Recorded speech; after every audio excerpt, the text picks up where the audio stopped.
राम राम सभी प्यारे साथियों को। दोस्तों, स्वागत है आपका आर्य क्लासेस पर। मैं रोहित कुमार आज आपके लिए लेकर आया हूँ बायोलॉजी की दूसरी क्लास।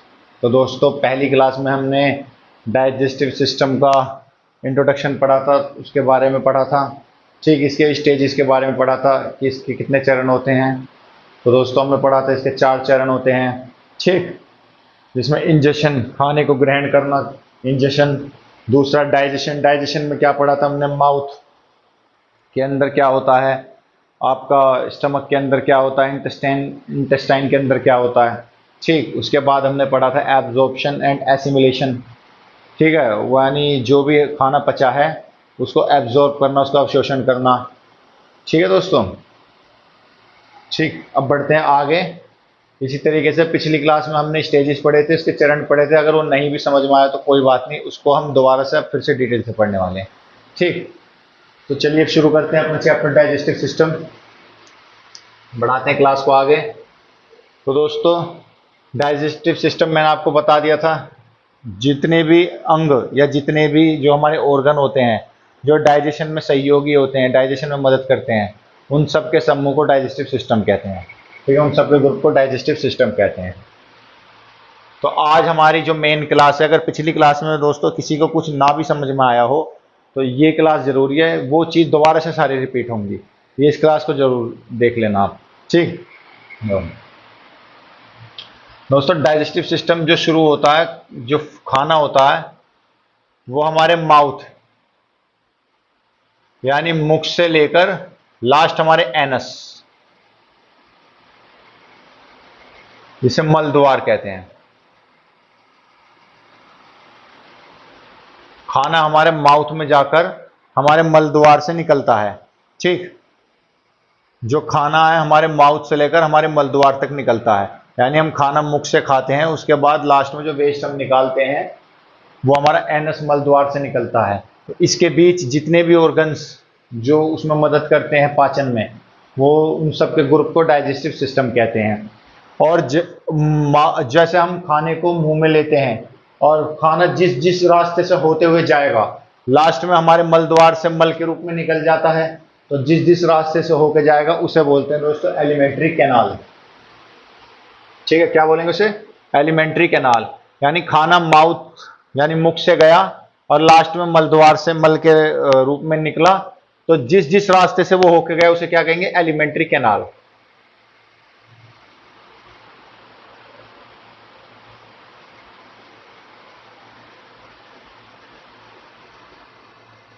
एलिमेंट्री कैनाल, जिसे दोस्तों हिंदी में कहते हैं आहार नाल।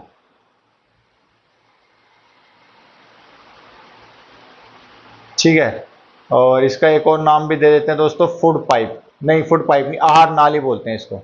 ठीक, फूड पाइप तो ओसोफेगस को कहते हैं। जो हमारी एलिमेंट्री कैनाल होती है, ये कहते हैं दोस्तों जो भी खाना जिस जिस रास्ते से होके गया, यानी मुख से एंटर हुआ, लास्ट में मल द्वार से निकला, तो जिस जिस भी रास्ते से होते होके गया उस पूरे रास्ते को बोल देते हैं एलिमेंट्री कैनाल, आहार नाल। ठीक, इसको लिख लेते हैं एक बार, एलिमेंट्री कैनाल क्या होती है।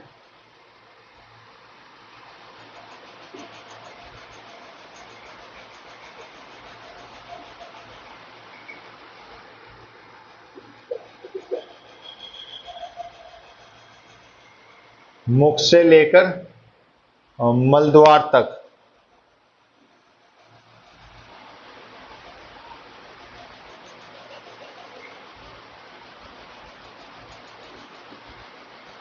या भोजन बोल लो, भोजन।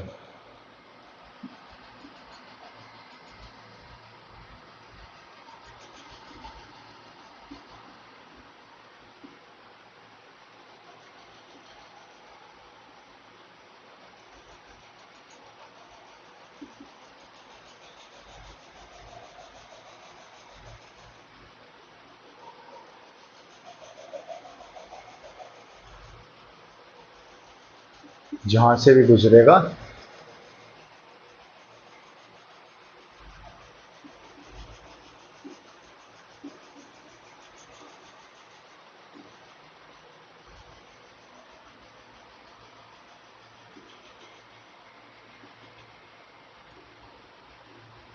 या पाथ बोल लो,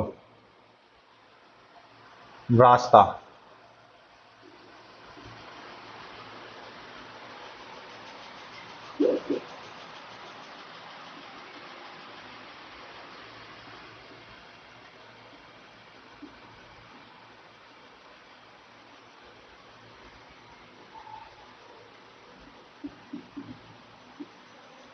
दोस्तों जिस जिस भी ऑर्गन से होकर खाना गुजरेगा, मुख से खाना एंटर करा, जिस जिस भी ऑर्गन से होके गुजरा, ठीक है, और लास्ट में मलद्वार से निकल गया, तो जिस भी ऑर्गन से वो रास्ता बनाकर गया, तो माउथ से लेके मलद्वार तक उस रास्ते को एलिमेंट्री कैनाल कहते हैं, इतना समझ लो। ठीक, यानी माउथ से लेके एनस तक जिस भी रास्ते से जो हमारा भोजन है वो गया, उसी को एलिमेंट्री कैनाल कहते हैं।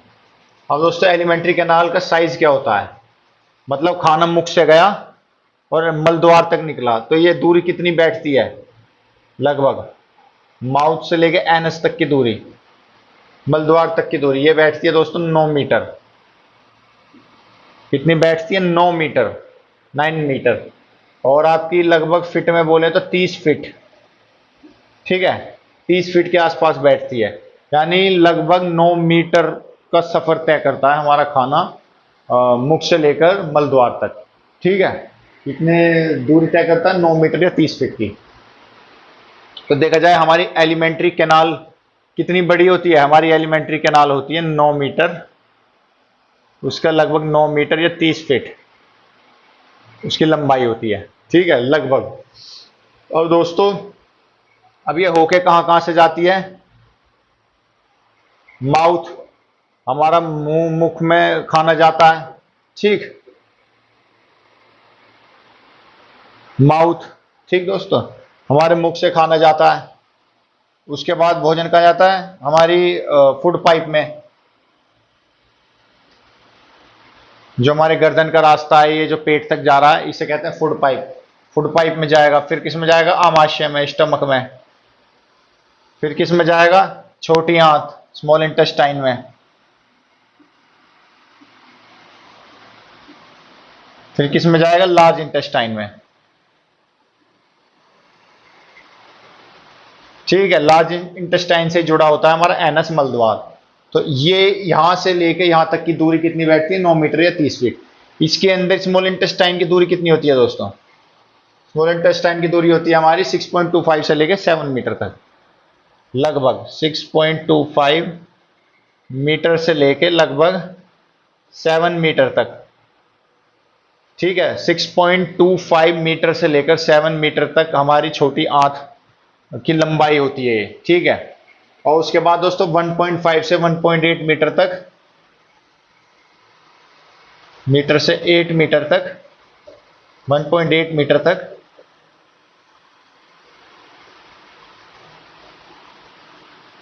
1.5 मीटर से 1.8 मीटर तक हमारी लार्ज इंटेस्टाइन होती है, यानी बड़ी आंत।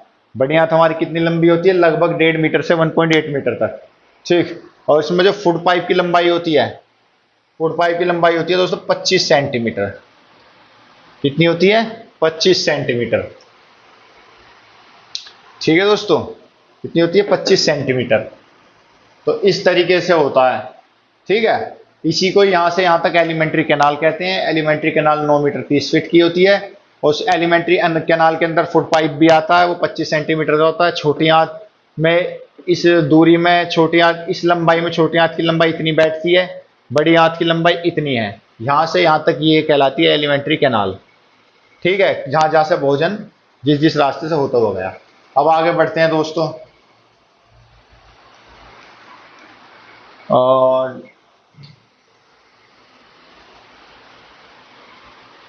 इसको नोट कर लो दोस्तों, मैं ऊपर से मिटा देता हूं।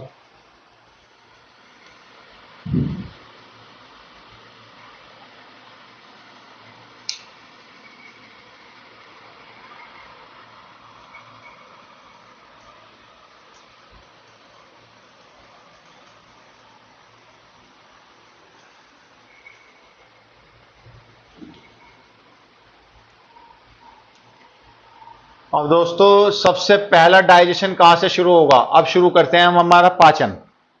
सबसे पहले जो हमारा डाइजेशन शुरू होता है मुख से शुरू होता है। मैंने आपको बताया था मुख से डाइजेशन सबसे पहले शुरू हो जाता है। मुंह के अंदर खाना जाते जब लार में घुलता है तो सबसे पहले कार्बोहाइड्रेट का जो पाचन या डाइजेशन है वो मुख से ही शुरू हो जाता है। तभी हमें इंस्टेंट एनर्जी मिल जाती है। हमें कभी कभार ऐसा होता है हम थके हारे आते हैं और हमने कुछ मीठा खाया मान लो और वो लार में मिला वो, तो हमें तुरंत ही एनर्जी महसूस होती है। वो इसलिए ही होता है कार्बोहाइड्रेट का पाचन हमारे मुख से ही शुरू हो जाता है और कार्बोहाइड्रेट से हमें इंस्टेंट एनर्जी मिलती है, तुरंत एनर्जी मिलती है। ठीक है, कार्बोहाइड्रेट से हमें ऊर्जा तुरंत मिलती है।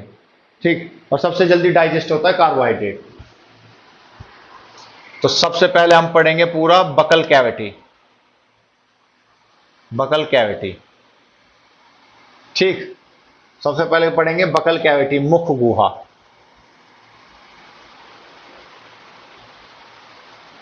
क्या पढ़ेंगे? मुख गुहा। ठीक है, बकल कैविटी में हम किसके बारे में पढ़ेंगे? हमारे मुख में क्या क्या होता है? सबसे पहले होगा हमारा माउथ, ठीक, उसके बाद होता है दोस्तों सैलिवरी ग्लैंड,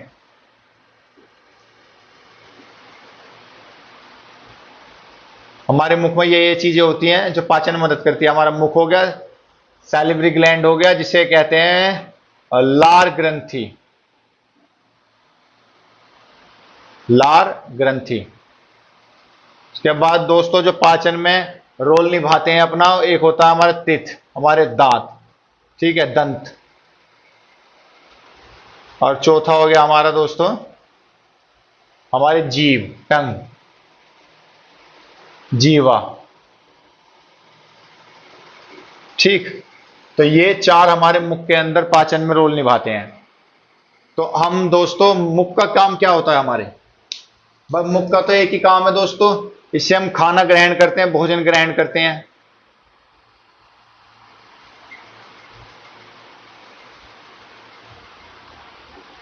ठीक है,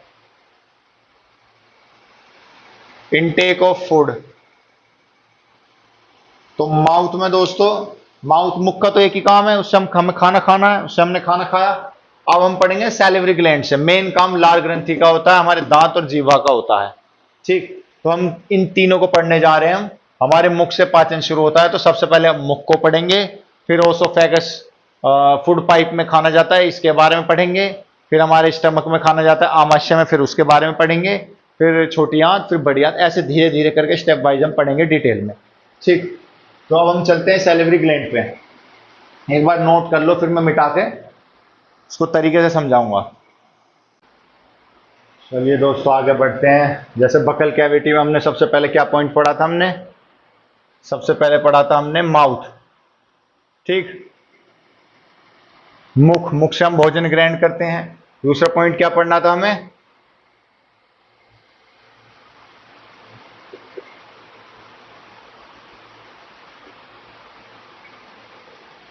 लार ग्रंथि,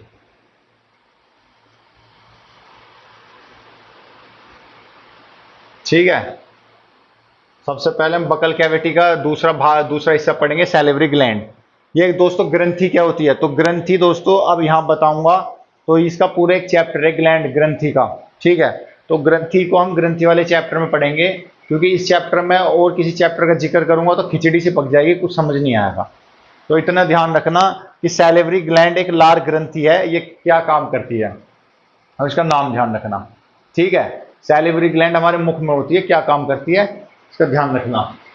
अब देखो, इसे थ्री पेयर ग्लैंड भी कहते हैं,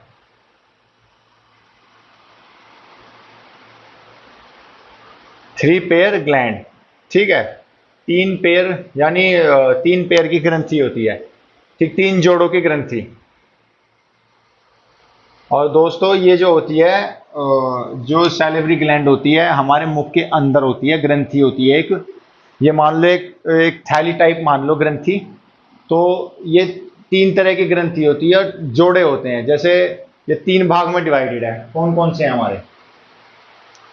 जो सैलिवरी ग्लैंड है वो तीन भाग में डिवाइड है। पहला क्या? पैरोटिड ग्लैंड,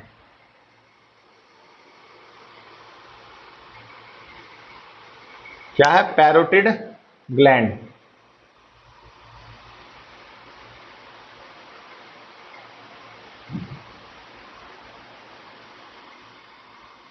पैरोटिड ग्रंथि। दूसरा दोस्तों हमारा क्या है?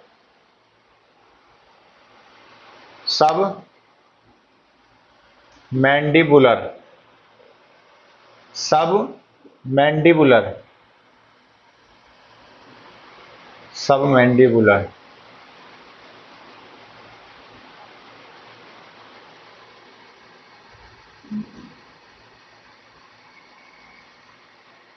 सब मैंडिबुलर ग्लैंड।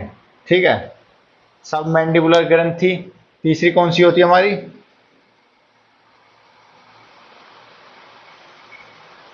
तीसरी होती है दोस्तों हमारी सबलिंगुअल ग्लैंड।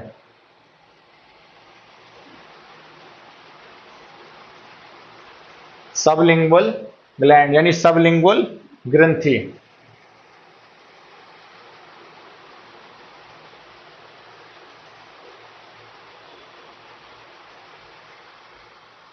सबलिंगुअल ग्रंथि। तो तीन तरह की ग्रंथि पाई जाती है हमारे मुख के अंदर: पैरोटिड ग्लैंड, सबमैंडिबुलर ग्लैंड और सबलिंगुअल ग्लैंड। ठीक, एक बार मैं दोस्तों इसका डायग्राम बना देता हूं, तब आपको समझ में आएगा इसका डायग्राम बना के।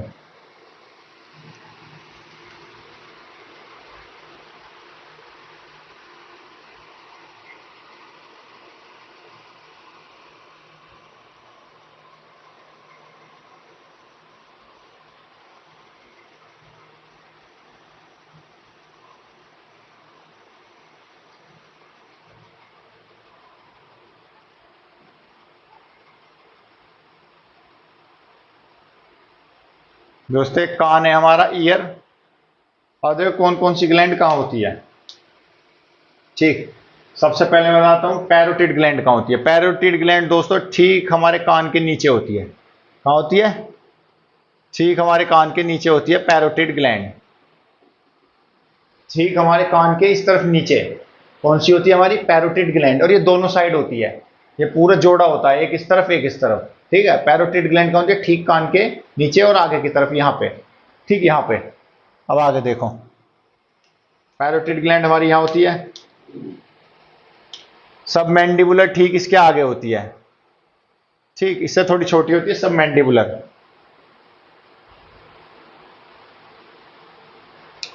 जैसे पैरोटिड हमारी यहाँ होती है, सब मैंडिबुलर थोड़ी और नीचे होती है। ठीक है, पैरोटिड हमारी यहाँ होती है, सब मैंडिबुलर थोड़ी और नीचे होती है। ये जो ग्रंथि होती है हमारी, ठीक है, मुख के अंदर। अब दोस्तों जैसे हमारे दांत हैं यहाँ, वाह, ये हमारी जीभ आ रही है पीछे से। ठीक, जैसे हमारी जीभ है, तो इस जीभ के नीचे ही यहीं पे, ठीक, इस जीभ की ये जो जबड़ा है, जैसे, तो मैं ठीक से बना देता हूँ एक बार।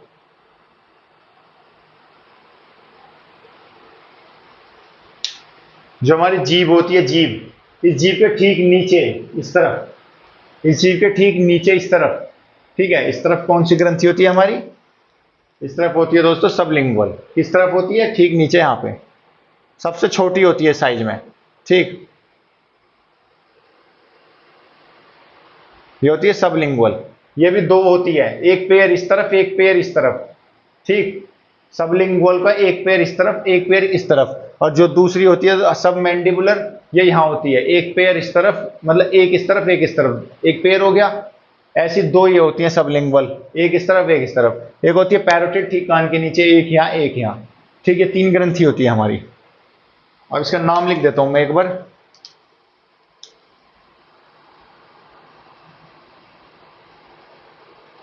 यह सब मैंडिबुलर, ठीक,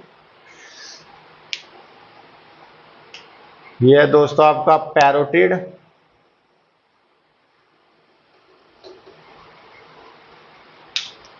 और ये हो गई हमारी, ये कौन सी होगी हमारी? सबलिंगुअल। ये कौन सी होगी हमारी? सबलिंगुअल। तो दोस्तों ये मुख के अंदर ये तीन ग्रंथियों की लोकेशन है कि ये कहां कहां होती है। अब इनका काम क्या होता है ये पढ़ते हैं। सबसे पहले पढ़ते हैं पैरोटिड ग्लैंड। ठीक, तीनों में सबसे बड़ी यही होती है, तीनों में सबसे बड़ी ग्रंथि। ठीक है, तीनों में सबसे बड़ी ग्लैंड कौन सी होती है? Parotid gland. ठीक है, तो तीनों में सबसे बड़ी ग्रंथि कौन सी होती है? देखो यहीं से दिखा दिया मैंने, पैरोटिड ग्लैंड सबसे बड़ी है। ठीक, दूसरा पैरोटिड ग्लैंड, इनकी लोकेशन क्या है? दोनों कानों के पास होती हैं, दोनों कान के पास होती हैं, नियरेस्ट ईयर। ठीक है, ये जो दोनों पैरोटिड ग्लैंड होती है कान के पास, दोनों कानों के पास होती है। ठीक, आगे लिखो दोस्तों, जो सांप में जहर होता है हमारा, जो सांपों में जहर होता है, तो सांप के जो दांत कनेक्ट होते हैं विस्की थैली से कनेक्ट होते हैं, तो जो उनके दांत कनेक्ट होते हैं जिसे हम विस्की थैली कहते हैं, वो पैरोटिड ग्लैंड में जहर होता है। उसके जो उसकी लार होती है पैरोटिड ग्लैंड, उसके अंदर जहर होता है। ठीक है, वो लार ही उसकी जहर वाली होती है। ठीक, न्यूरोटॉक्सिक जहर निकलता है, जो जैसे जो नाग होते हैं या आपके जो कोबरा होते हैं उनमें न्यूरोटॉक्सिक होता है। ठीक, और जो आपके ये रसल वाइपर एक सांप होता है जिसमें शरीर सड़ने गलने लगता है। ठीक है, रसल वाइपर, उसमें हीमोटॉक्सिक जहर होता है, वो आरबीसी पर इफेक्ट करता है उसका जहर। और जो कोबरा का जहर होता है, ठीक है, वो हमारे दिमाग, हमारे लंग्स पे इफेक्ट करता है वो मेन। ठीक है, सबसे पहले इंसान की सांस फूलने लगती है कोबरा के काटने पे। तो उनका जो जहर होता है वो किसके अंदर होता है? पैरोटिड ग्लैंड के अंदर। सांपों में जहर कौन सी ग्रंथि में पाया जाता है? पैरोटिड।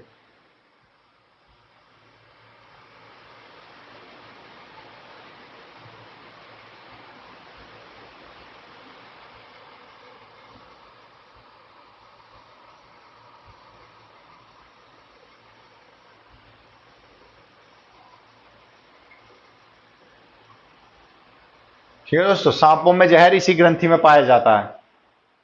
अब आ जाओ सब मैंडिबुलर। ठीक, सब मैंडिबुलर जो होती है मीडियम साइज है, यानी पैरोटिड से छोटी और सबलिंगुअल से बड़ी। यानी ये सब मैंडिबुलर जो है पैरोटिड से तो बड़ी है, सबलिंगुअल से बड़ी है, पैरोटिड ग्लैंड से छोटी है। ठीक, तो ये मीडियम साइज की है इन दोनों के बीच में। ठीक, अब देखिए जीभ के पीछे की साइड है और नीचे की ओर।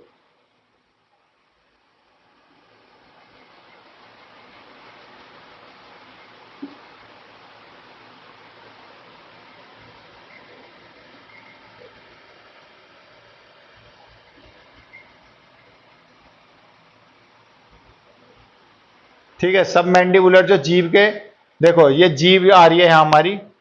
ठीक, जीभ यहां से जा रही होती है पूरी, जी हुआ। ठीक, तो ठीक उसके नीचे होती है उसके पीछे की साइड, ये रही। ठीक उसके पीछे और नीचे की साइड सब मैंडिबुलर होता है। तो जीभ के पीछे और नीचे की ओर, ये इसकी लोकेशन हो गई। ये कहां होता है? मुख के अंदर। ठीक,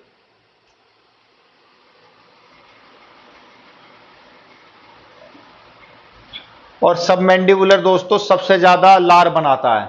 ये तीनों का काम ही होता है हमारे शरीर में, मेन इनका जो काम होता है लार बनाने का काम होता है, सलाइवा। जो हमारे मुख के अंदर जो ये लार नहीं मिलती है जो टपकती रहती है लार, इसका बनाने का कारण कौन होता है? तीनों ग्रंथि। ये तीनों ग्रंथि या तीनों ग्लैंड लार बनाने का काम करती हैं। ठीक, तो तीनों में सबसे ज्यादा लार, सबसे ज्यादा सलाइवा जो बनाता है सब मैंडिबुलर बनाता है। ठीक,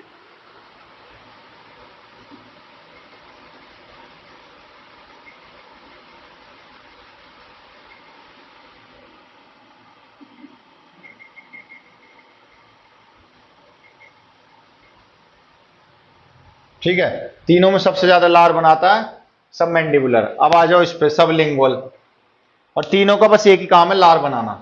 काम क्या है इनका? लार बनाना। सबलिंगुअल क्या होता है हमारा? सबसे छोटा है तीनों में, स्मॉलेस्ट।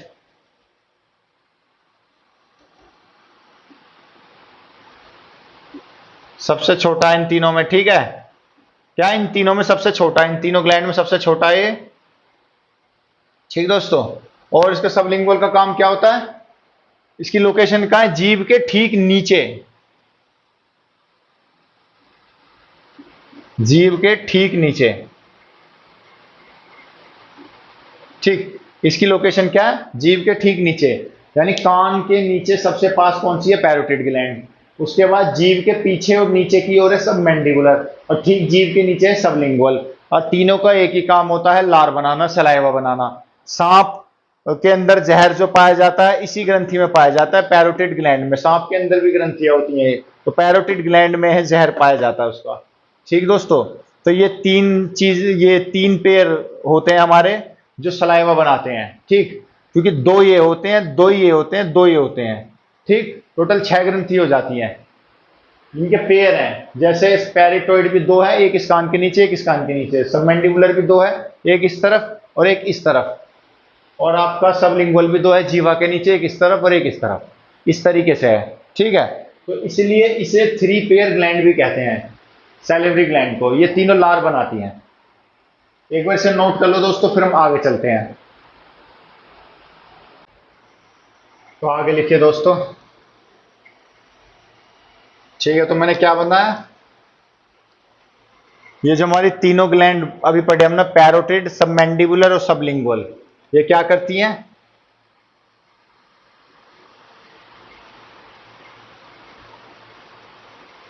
ये तीनों ग्लैंड क्या बनाती हैं, सलाइवा, जिसे लार बोलते हैं।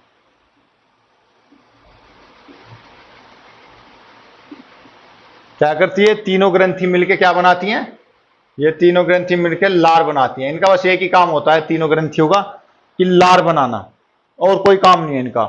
जो भी हम खाना खाते हैं उसके लिए लार बनाना। ठीक है, ताकि खाने को चिकना कर सके और उसमें पाचन हो सके। इस लार के द्वारा ही पाचन होता है दोस्तों। मुख के अंदर जो डाइजेशन या पाचन करता है वो लार ही करती है। ठीक है, तो इन तीनों ग्रंथियों का काम क्या होता है, लार बनाना। ठीक है, इनका बहुत अहम रोल होता है पाचन में। अब आगे चलते हैं। जो पीएच लेवल होता है सलाइवा का,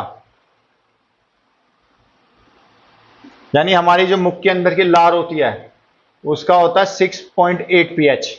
कितना होता है, 6.8। ये कितना क्या होता है, स्लाइटली एसिड, यानी कम अम्लीय। ये क्या होता है, कम अम्लीय। जो दोस्तों हमारे लार बनती है उसका जो नेचर होता है, उसकी प्रकृति होती है, वो कम अम्लीय होती है, स्लाइटली एसिड होती है। जो हमारा पीएच होता है उसका 6.8 होता है। ये पीएच क्या होता है, तो दोस्तों पीएच स्केल आप उसमें पढ़ोगे केमिस्ट्री में। पीएच स्केल हमारा कोई भी चीज कितनी अम्लीय है या कितनी क्षारीय है, यानी कितनी एसिडिक है और कितनी बेसिक है, वो पता लगाने के लिए होता है पीएच स्केल। ठीक है, 1 से लेकर 14 तक इस पर नंबर होते हैं। 7 नंबर पे न्यूट्रल होता है, कि ना तो कोई चीज एसिड है ना बेस है, तो यानी उसका 7 नंबर है न्यूट्रल। 7 से कम एसिडिक, यानी 7 से 1 की तरफ जाएंगे तो उसकी जो अम्लीयता है, एसिडिटी, वो बढ़ती जाएगी। 7 से 14 की ओर जाएंगे तो उसकी बेसिसिटी यानी क्षारीयता बढ़ती जाएगी। वो पीएच स्केल होता है। यहां बस इतना याद रखना कि 6.8 होता है इसका पीएच लेवल। बाकी केमिस्ट्री में पढ़ेंगे हम पीएच है क्या। अब आगे बढ़ते हैं देखो। ठीक, अब ये जो लार बनती है ये मुख के अंदर किसका डाइजेशन करती है, पिछली क्लास में मैंने बताया था जो सलाइवा होता है लार होती है। ठीक है, ये किसका डाइजेशन करती है, किसका पाचन करती है,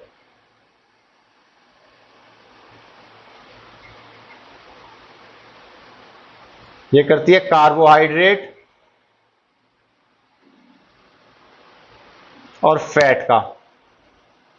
ठीक है, ये जो लार होती है मुख के अंदर किसका पाचन करती है, कार्बोहाइड्रेट और फैट का पाचन करती है। ठीक है, अगर सबसे पहला क्वेश्चन जो इस पे बनता है दोस्तों, सबसे पहला क्वेश्चन बनता है ग्रंथियों पे। लार कौन बनाता है, तीनों ग्रंथियां, सबमैंडिबुलर, पैरोटिड और सबलिंगुअल। इसमें सबसे ज्यादा कौन बनाता है, सबमैंडिबुलर सबसे ज्यादा लार बनाती है। ठीक, तीनों ग्लैंड मिलकर लार बनाने का काम होता है। पीएच लेवल कितना होता है सलाइवा का, 6.8, जो कि एक कम अम्लीय है। ठीक, 6.8, क्योंकि 7 पे तो न्यूट्रल हो जाता है, तो बहुत ही कम अम्लीय है, बहुत ही कम एसिड है, एसिड नेचर है इसका सलाइवा का। और जो सलाइवा डाइजेशन किसका करता है, कार्बोहाइड्रेट और फैट का। तो इंपॉर्टेंट क्वेश्चन यहां से ये बनता है कि कार्बोहाइड्रेट और फैट जो है, मतलब क्वेश्चन ये पूछेगा कि मुख के अंदर, माउथ के अंदर सबसे पहला डाइजेशन हमारे कौन से न्यूट्रिशन, कौन से पोषक तत्व का होता है। तो कौन से पोषक तत्व का होता है? कार्बोहाइड्रेट और फैट का जो पाचन है हमारे मुंह के अंदर ही स्टार्ट हो जाता है। और आपको ये बता दूं, प्रोटीन का पाचन सलाइवा नहीं करता है, यानी हमारे मुंह के अंदर प्रोटीन का पाचन नहीं होता है। ठीक है, लिख लीजिए इसको। जो सलाइवा होता है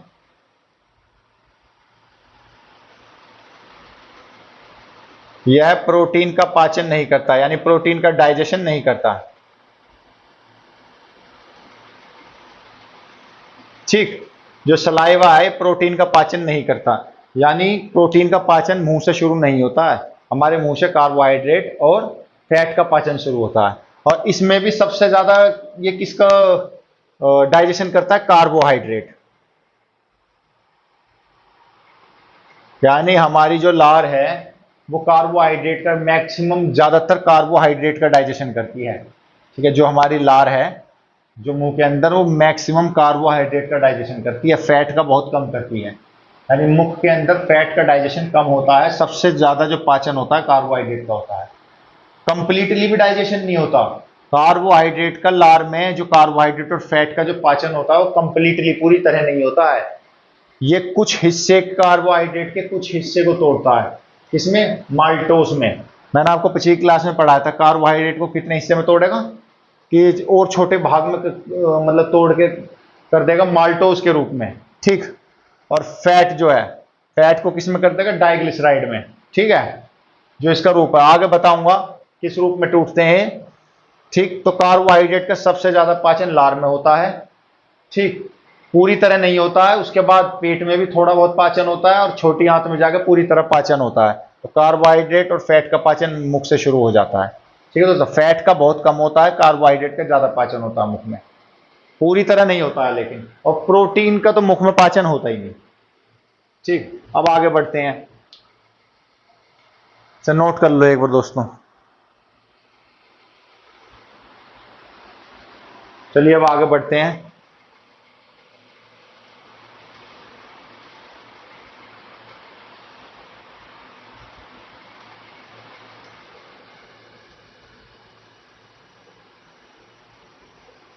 अब हमारी जो लार होती है, ये लार जो बनाते हैं सैलिवरी ग्लैंड, यानी जो लार ग्रंथि होती है हमारी लार बनाती है। तो ऐसा लार के अंदर क्या होता है जो पाचन करता है? यानी लार के अंदर कुछ ना कुछ तो ऐसा केमिकल या एंजाइम पाया जाता होगा। ठीक, तो सलाइवा के अंदर क्या पाया जाता है? सलाइवा के अंदर कुछ एंजाइम्स पाए जाते हैं दोस्तों, जो एंजाइम्स है। ठीक, और जो आपकी ग्रंथि हैं ये सब हम अलग से पढ़ेंगे। ठीक है, ये दूसरे चैप्टर के टॉपिक हैं, हम इनको यहाँ नहीं पढ़ेंगे। एंजाइम्स एक तरीके से आप रिएक्शन जो मदद करने में काम करते हैं, एंजाइम्स होते हैं। ठीक, और ये मतलब कोई भी रिएक्शन करनी हो कुछ भी, तो एक तरीके से यहाँ केमिकल रिएक्शन होगी, होगी नहीं? केमिकल रिएक्शन होगी तो एंजाइम्स क्या है? केमिकल रिएक्शन में सहयोगी होते हैं, मदद करते हैं एंजाइम्स। तो अब यहाँ एक केमिकल रिएक्शन होगी, ये एंजाइम्स खाने के साथ मिलेंगे, उसको छोटे भाग में तोड़ेंगे। ठीक, ठीक है, कौन कौन से एंजाइम्स होते हैं इसमें?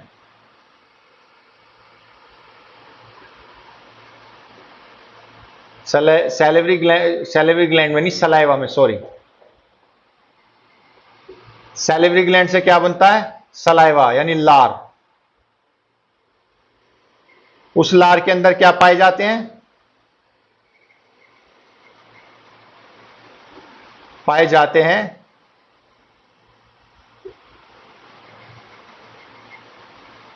एंजाइम्स। ठीक, कौन कौन से एंजाइम्स होते हैं दोस्तों?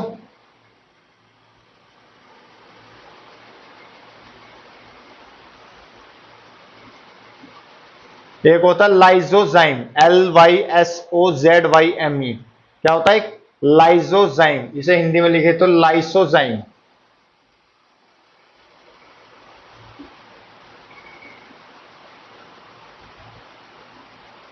लाइसोजाइम।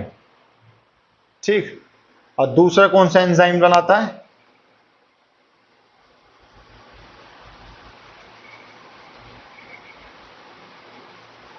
सैलिवरी अमाइलेज और टाइलिन।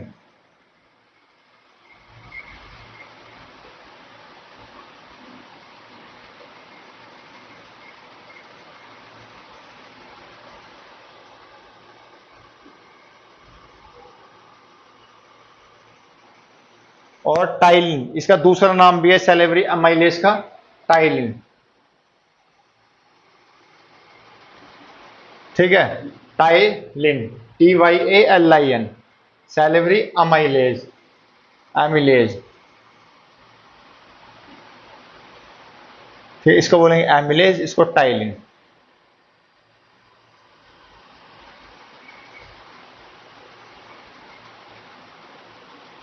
इसको टाइलिन, इसको सैलिवरी अमाइलेज। और तीसरा हमारा एक और एंजाइम निकलता है, ठीक, कौन सा? Salivary lipase.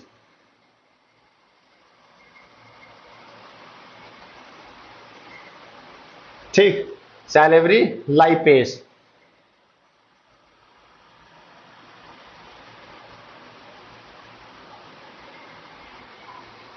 तो दोस्तों ये एंजाइम होते हैं हमारे तीन तरह के, जो हमारी लार में होते हैं, जो पाचन करते हैं।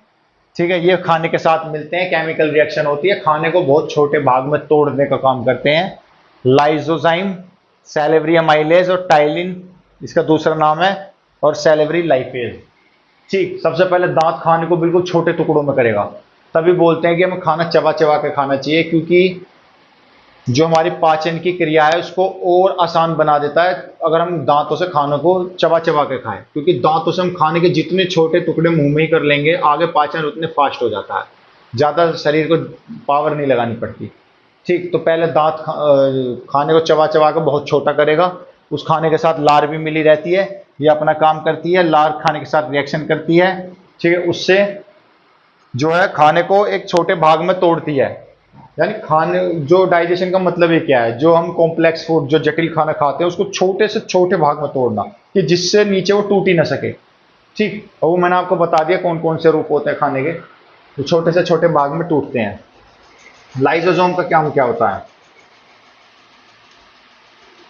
लाइसोसोम का काम होता है दोस्तों, ये बैक्टीरिया को मारता है जो खाने के साथ मुंह के अंदर आ जाते हैं।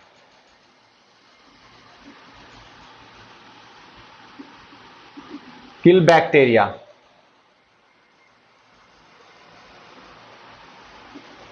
किल बैक्टीरिया, जीवाणुओं को मारता है। ठीक है, जीवाणु।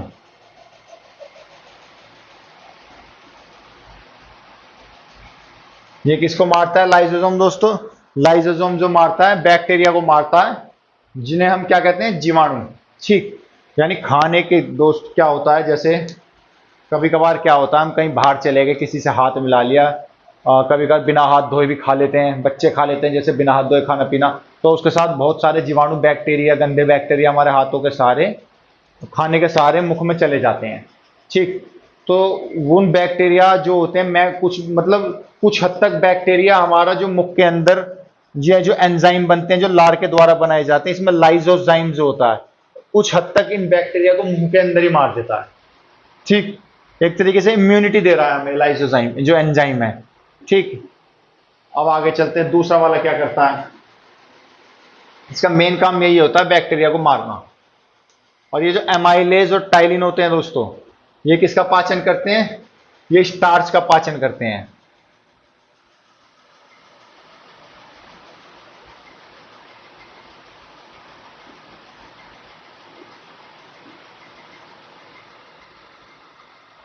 स्टार्च, जिसे बूर कहते हैं, बूर या चोकर।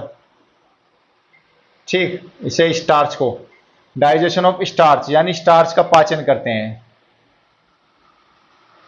ये क्या करता है? सैलिवरी अमाइलेज या टाइलिन, ये स्टार्च का पाचन करता है। मैंने आपको पिछली क्लास में बताया था, स्टार्च कार्बोहाइड्रेट का ही रूप है, यानी एक तरीके से कार्बोहाइड्रेट का पाचन करते हैं।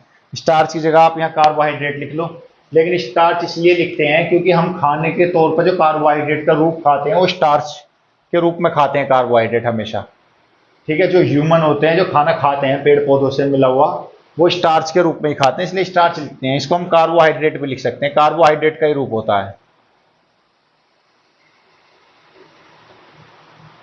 ठीक, और ये मैं बता चुका हूँ स्टार्च क्या पिछली क्लास में।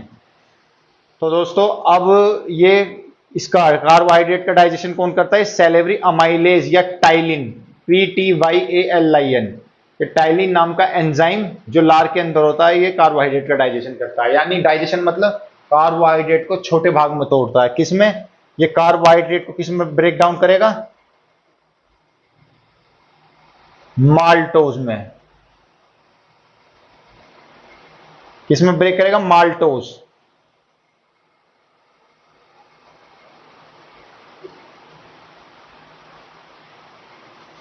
ये कार्बोहाइड्रेट को टुकड़े कर करके उसके माल्टोज में तोड़ देगा। अभी तो माल्टोज से नीचे भी टूटेगा कार्बोहाइड्रेट आगे चल चल के। तो अभी कार्बोहाइड्रेट को किस में तोड़ेगा? माल्टोज में, मुंह के अंदर। सारे कार्बोहाइड्रेट को नहीं तोड़ेगा, कुछ कार्बोहाइड्रेट का पाचन कर पाता है मुंह के अंदर। हमारे जो हमारी लार है वो कुछ कार्बोहाइड्रेट का पाचन कर पाती है। जैसे आप ऐसे मान लो 40 से 50% कार्बोहाइड्रेट का पाचन मुख में होता है, ठीक। तो 40 से 50 कार्बोहाइड्रेट जो है माल्टोज में टूट जाता है, बाकी कुछ रह भी जाते हैं। उन्हें फिर कुछों को पेट तोड़ेगा, ठीक है, कुछों को जो हमारा अमाशय होता है वो पाचन करेगा। कुछ जो और भी कार्बोहाइड्रेट फिर भी बच जाते हैं, उनका पाचन कौन करता है? हमारी आंत। आंत में हमारे पूरी तरीके से पाचन होता है। तो कुछ मतलब कुछ कार्बोहाइड्रेट, डाइजेशन ऑफ स्टार्च, ठीक है, यानी कुछ हद तक कार्बोहाइड्रेट कहां पच जाते हैं? हमारी मुख में। और ये सैलिवरी लाइपेज का काम क्या होता है दोस्तों? इसका काम होता है फैट का पाचन करता है।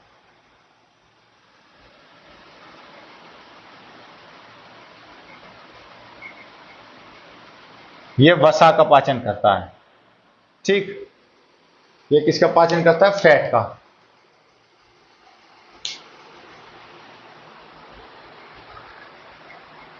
ये फैट को किस में तोड़ेगा? डाइग्लिसराइड में।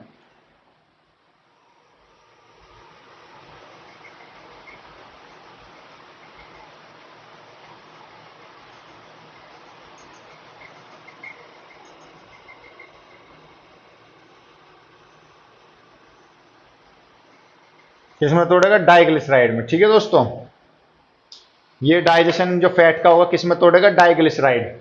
ये एक फैट का रूप होता है, इसे हिंदी में लिख देता हूं डाइग्लिसराइड। ग्लिसराइड।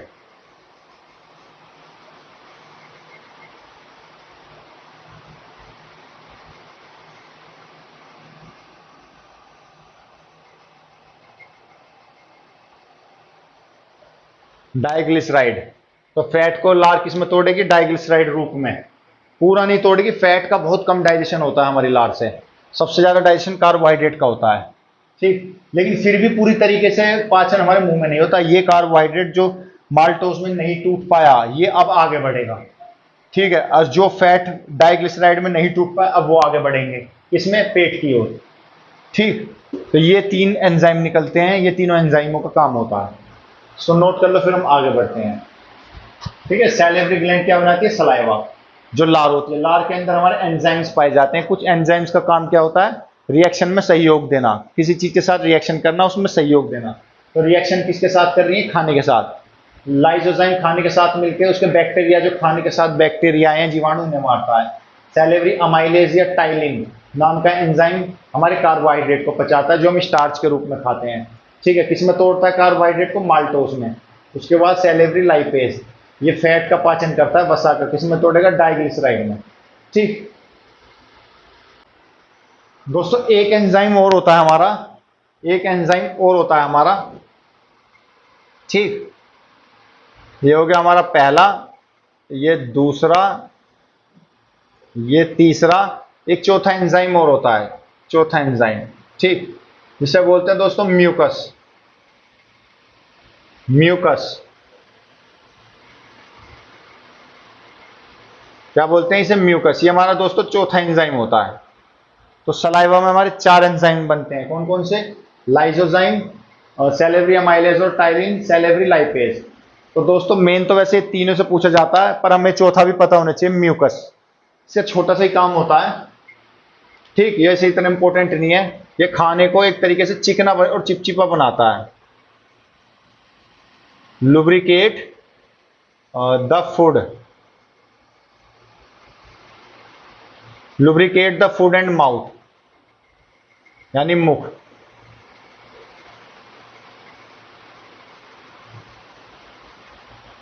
खाने व मुख को चिकना व चिपचिपा बनाना।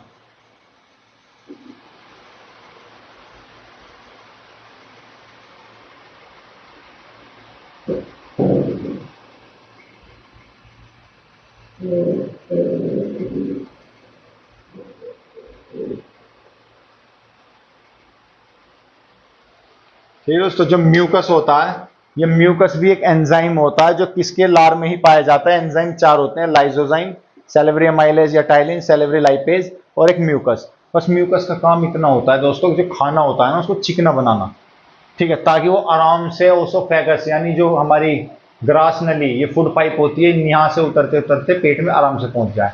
क्योंकि अगर खाना चिकना नहीं होगा तो हमारे मुंह में भी घूमने में दिक्कत करेगा, ठीक है।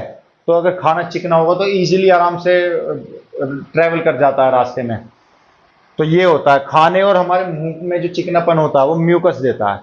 म्यूकस किस में होता है? म्यूकस एक एंजाइम है, किस में पाया जाता है? सलाइवा में। सलाइवा किससे बनता है? सैलिवरी ग्लैंड, लार ग्रंथि से। लार ग्रंथि कौन सी होती है?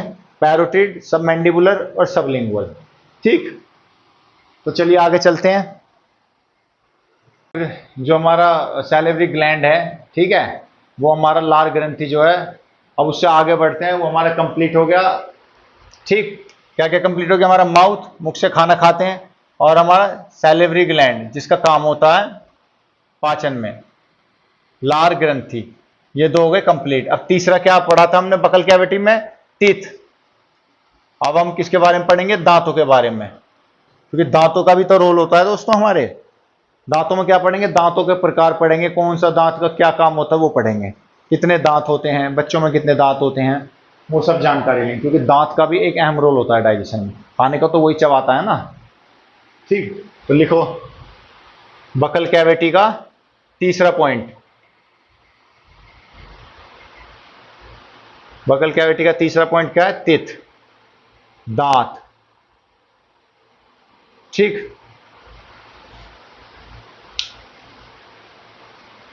दांत हमारा दोस्तों, जो दांत हमारा डाइजेशन में किस तरीके से कार्य करता है? ये एक मैकेनिकल तरीके से कार्य करता है, यांत्रिक तरीके से, ठीक है। दांतों का काम क्या होता है? कोई रिएक्शन थोड़ी करवाना होता है, कोई दांत कोई एंजाइम थोड़ी छोड़ते हैं, या दांत कोई केमिकल थोड़ी छोड़ते हैं जो खाने को पचा है। ये इसका काम क्या होता है? केवल खाने को चबा के छोटा करना, यानी एक तरीके से बस मैकेनिकल काम है, इसका कोई केमिकल काम नहीं है, ठीक। तो पहला पॉइंट क्या बन जाएगा इसका? यह है भोजन का मैकेनिकल डाइजेशन करते हैं।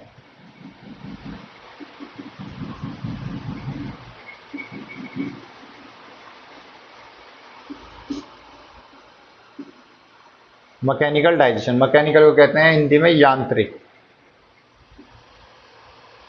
क्या कहते हैं? यांत्रिक, ठीक है। यह भोजन का मैकेनिकल डाइजेशन करते हैं, क्योंकि इनका केमिकल डाइजेशन तो कोई लेना देना नहीं, कोई ये एंजाइम छोड़ते नहीं, कोई केमिकल छोड़ते नहीं, बस इनका काम क्या होता है? ऐसे आई आई आई खाने को चबाना।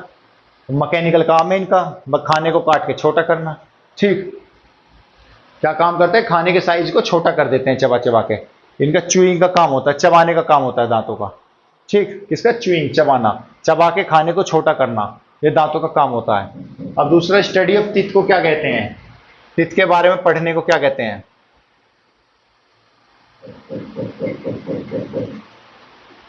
स्टडी ऑफ टीथ, दांतों के अध्ययन को क्या कहते हैं? दांतों के अध्ययन को कहते हैं ओडोंटोलॉजी।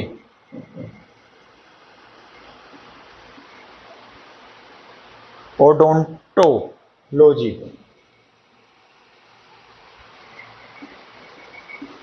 ओडोंटोलॉजी,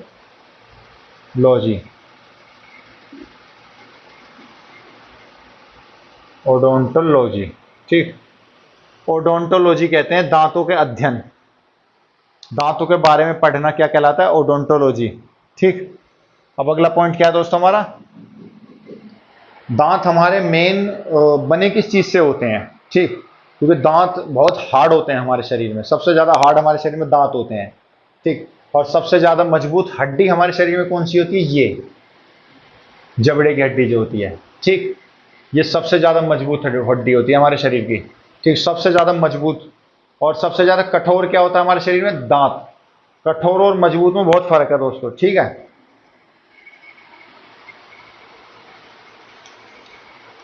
अब आगे लिखो अगला पॉइंट। दो मिनरल्स बहुत जरूरी होते हैं हमारे दांतों के लिए, जो दो तरह के खनिज होते हैं, ये बहुत जरूरी होते हैं दोस्तों हमारे दांतों के लिए। दो मिनरल्स कौन से होते हैं? एक तो होता है दोस्तों हमारा कैल्शियम, जो कि हमारे हड्डियों के लिए भी बहुत जरूरी है। क्या होता है? कैल्शियम। ठीक।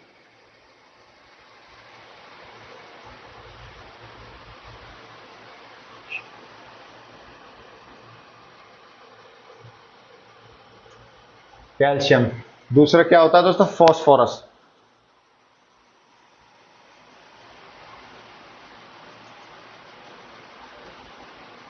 क्या होता है दोस्तों? फॉस्फोरस।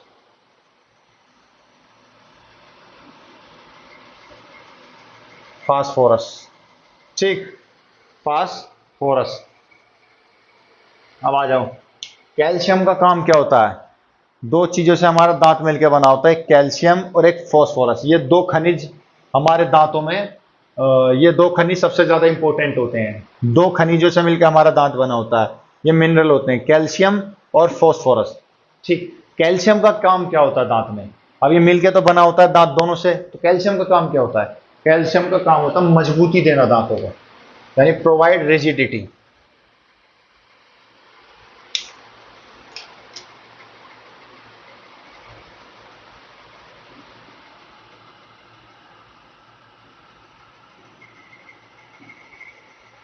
मजबूती देना। ठीक। मजबूती देने का काम कौन करता है? कैल्शियम। ये दांतों के फॉर्मेशन में मदद करता है, help in formation of teeth. ये जो मदद करता है दांतों के बनने में मदद करता है।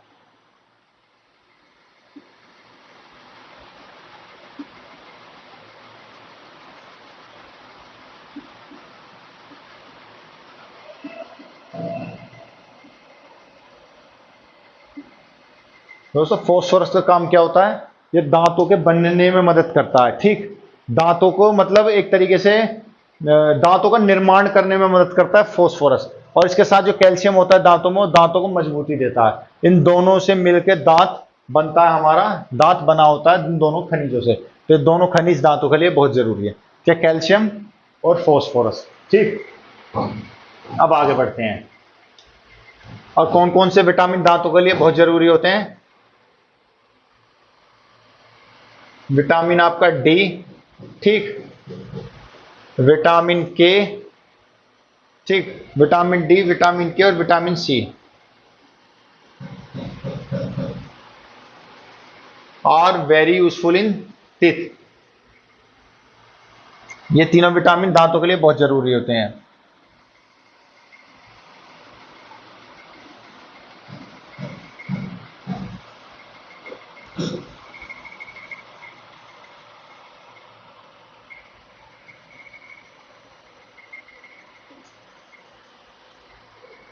ठीक है दोस्तों, तो कौन कौन से विटामिन होते हैं? विटामिन डी, विटामिन के, विटामिन सी दांतों के लिए बहुत जरूरी होते हैं। ठीक। विटामिन डी का काम क्या होता है दोस्तों? विटामिन डी का काम होता है हमारे शरीर में ब्लड से हड्डियों तक कैल्शियम का एब्जॉर्ब करना। कैल्शियम किसकी वजह से एब्जॉर्ब होता है ब्लड से हड्डियों में? ये विटामिन डी चाहिए उसके लिए। ये किससे मिलता है? धूप से मिलता है, और आपका फिश ऑयल से मिलता है, बहुत सी चीजों से मिलता है विटामिन डी हमें। तो विटामिन डी का काम क्या होता है दोस्तों? ये कैल्शियम और फास्फोरस के एब्जॉर्प्शन में मदद करता है, अवशोषण में। यानी हमारे ब्लड में जो भी कैल्शियम या फास्फोरस होता है, ठीक है, उसको हड्डियों तक या दांतों तक, मतलब उसे दांतों के अंदर लाने का काम किसकी वजह से होता है? विटामिन डी की मदद से। ठीक। यानी अवशोषण, अवशोषण में हेल्प करता है ये, एब्जॉर्प्शन में कैल्शियम और फास्फोरस के। ब्लड से कैल्शियम और फास्फोरस ले सके हमारे दांत या हड्डियां, उसमें मदद कौन करता है? Vitamin D. यानी एब्जॉर्प्शन, अवशोषण में मदद करता है विटामिन डी। ठीक। इसलिए जरूरी होता है। विटामिन के का काम क्या होता है दोस्तों? आपने विटामिन के आप ब्लड चैप्टर में पढ़ोगे। विटामिन के जो होता है हमारा, ये खून के थक्के बनाने में मदद करता है, विटामिन चैप्टर में भी पढ़ोगे आप। जब हम विटामिन चैप्टर पढ़ेंगे, ये ब्लड क्लोटिंग में मदद करता है, खून का थक्का जमाने में सबसे अहम इंपॉर्टेंट रोल होता है इसका। ठीक। तो विटामिन के का काम क्या होता है? जो हमारे मसूड़ों में जो ब्लड होता है, ठीक है, जो ये हमारे मसूड़ों में जो भी ब्लड होता है दोस्तों, मसूड़े से ब्लड को बहने से रोकता है ये विटामिन के। मसूड़े में जो भी ब्लड होता है उसको बहने से रोकता है विटामिन के। और विटामिन सी का तो आपको पता ही है, विटामिन सी का काम क्या होता है, एक तरीके से घाव भरने में सबसे ज्यादा सहायक होता है, ठीक है। विटामिन सी का काम क्या होता है, ये दोनों क्या करते हैं, विटामिन सी विटामिन के मसूड़ों में खून रोकने से मदद करते हैं। तो घाव को भरता है, विटामिन के खून का थक्का जमा देता है, तो मसूड़ों में से खून को बहने नहीं देते, विटामिन के विटामिन सी। विटामिन डी क्या करता है, कैल्शियम और फॉस्फोरस के अवशोषण में मदद करता है। जब ये दांतों जो है, ये हमारे दांत बनते हैं, ये पहले ब्लड से ही तो कैल्शियम और फॉस्फोरस खींचते हैं। हर चीज जो मिनरल्स हो गए, विटामिन हो गए, हमारे न्यूट्रिशन जो पोषक तत्व हैं, कार्बोहाइड्रेट, आपका प्रोटीन और फैट, ये तीन सारे ब्लड में ही तो होते हैं, ये ब्लड से ही तो शरीर में खींचते हैं, ठीक है। एब्जॉर्प्शन होता है इनका, ठीक, अवशोषण। तो विटामिन डी कैल्शियम और फॉस्फोरस के अवशोषण में मदद करता है, ठीक है, एब्जॉर्प्शन में। तो विटामिन डी, विटामिन के, विटामिन सी दांतों के लिए बहुत जरूरी होते हैं, ये भी ध्यान रखना, ठीक है। अब हम पढ़ेंगे इसके बाद स्ट्रक्चर ऑफ टिथ। टिथ का जो आपका संरचना है वो कैसी होती है, दांतों की संरचना कैसी होती है, अब हम वो पढ़ेंगे, इसको नोट कर लो। चलिए दोस्तों, अगला आगे बढ़ते हैं, स्ट्रक्चर ऑफ टिथ।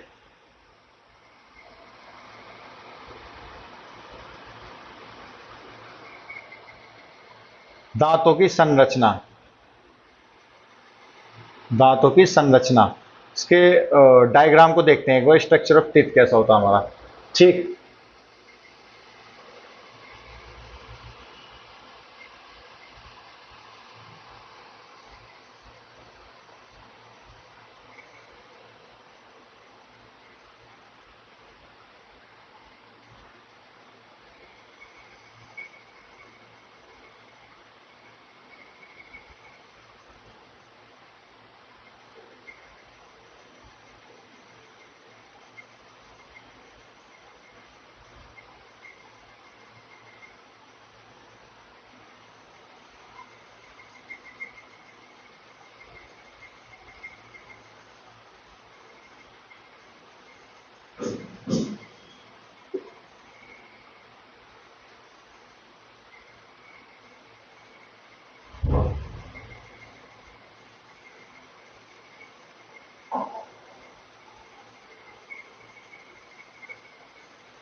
तो ये होती है दोस्तों हमारे दांतों की संरचना, ठीक।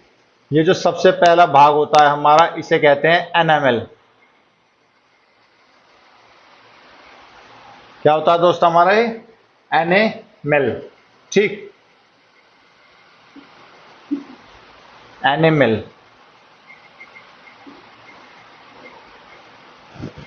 ठीक। और दूसरा जो पॉइंट होता है दोस्तों हमारा, ये दूसरा वाला, इसको बोलते हैं हम डेंटाइन। क्या बोलते हैं हम? डेंटिन।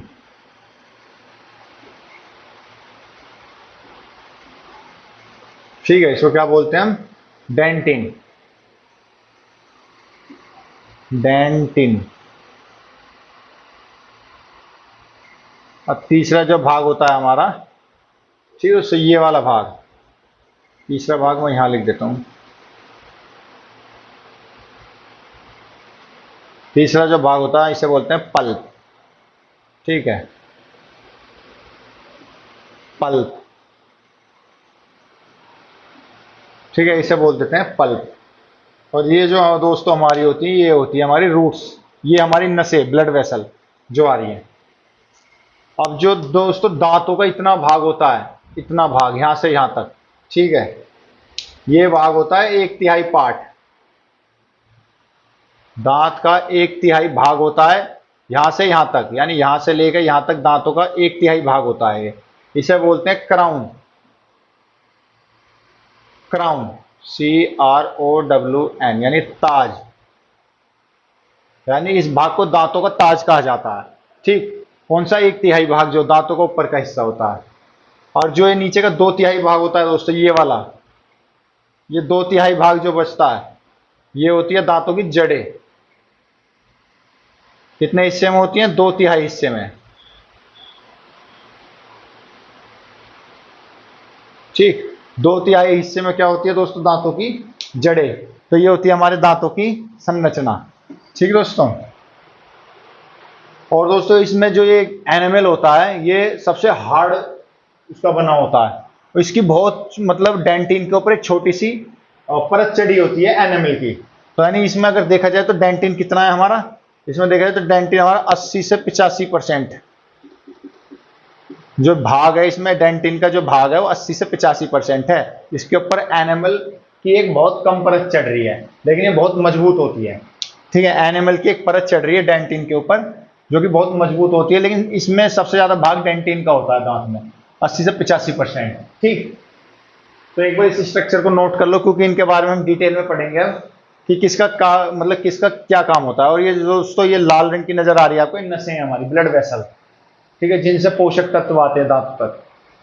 ठीक है, जिनसे दांतों तक कैल्शियम आता है, फॉस्फोरस आता है, मिनरल्स आते हैं, पोषक तत्व आते हैं, जिनसे दांत हमारे जीवित रहते हैं। ठीक, मतलब दांतों का हमारे खाना मिलता रहता है, कमजोर नहीं होते। तो ये होती है हमारी नसें जो रेड कलर में। तो इनके बारे में डिटेल में पढ़ते हैं। पहले आप इसका संरचना को बना लें। चलिए दोस्तों, दांतों की संरचना में पहले हमने क्या पढ़ा? दांतों की संरचना में सबसे पहले एनेमल। अब एक एक के बारे में थोड़ा डिटेल में जानते हैं। एनेमल।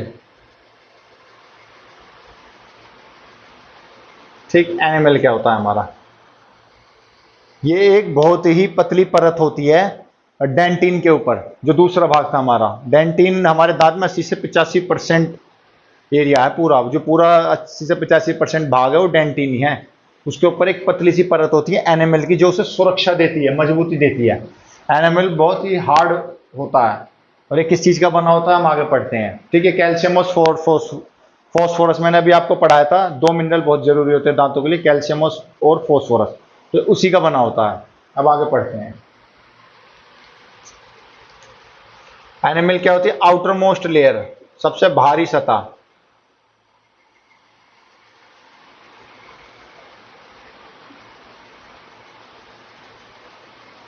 दांतों की सबसे ऊपर की सतह।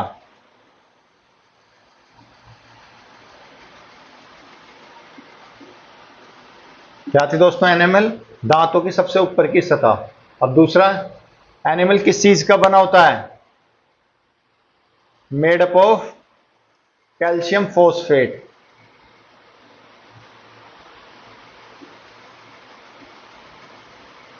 किसका बना होता है? Calcium phosphate.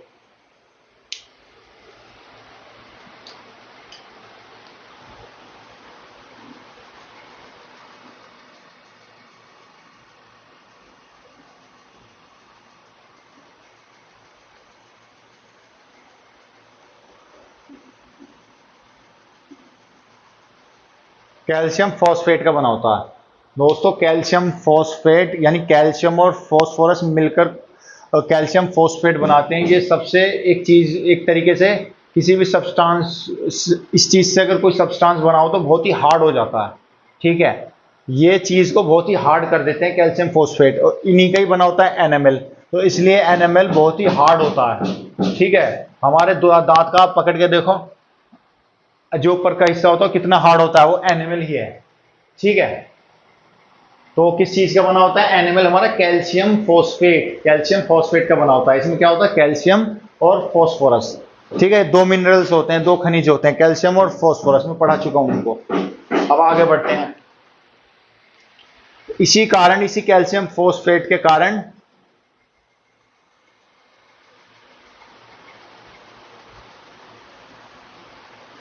इसी के कारण एनिमल कठोर होता है, हार्ड।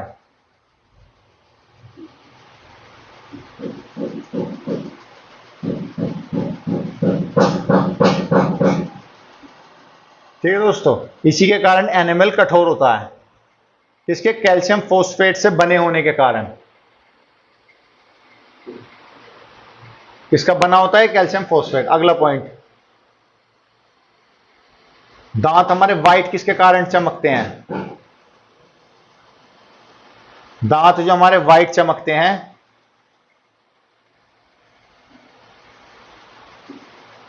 तो कारण कौन है उसका? तो दांतों का सफेद चमकने का कारण होता है एनएमएल। कौन होता है दोस्तों? एनएमएल। एनएमएल के कारण ही, क्योंकि सबसे ऊपर की सतह यही होती है और सबसे ऊपरी का भाग चमकता है दांतों को, एनएमएल ही होता है हमारा व्हाइट कलर का। ठीक, अगला पॉइंट। अब दोस्तों फ्लोरीन का भी बहुत बड़ा रोल होता है हमारे इसमें। ठीक, फ्लोरीन क्या करता है? फ्लोरीन का हमारे शरीर में क्या रोल होता है?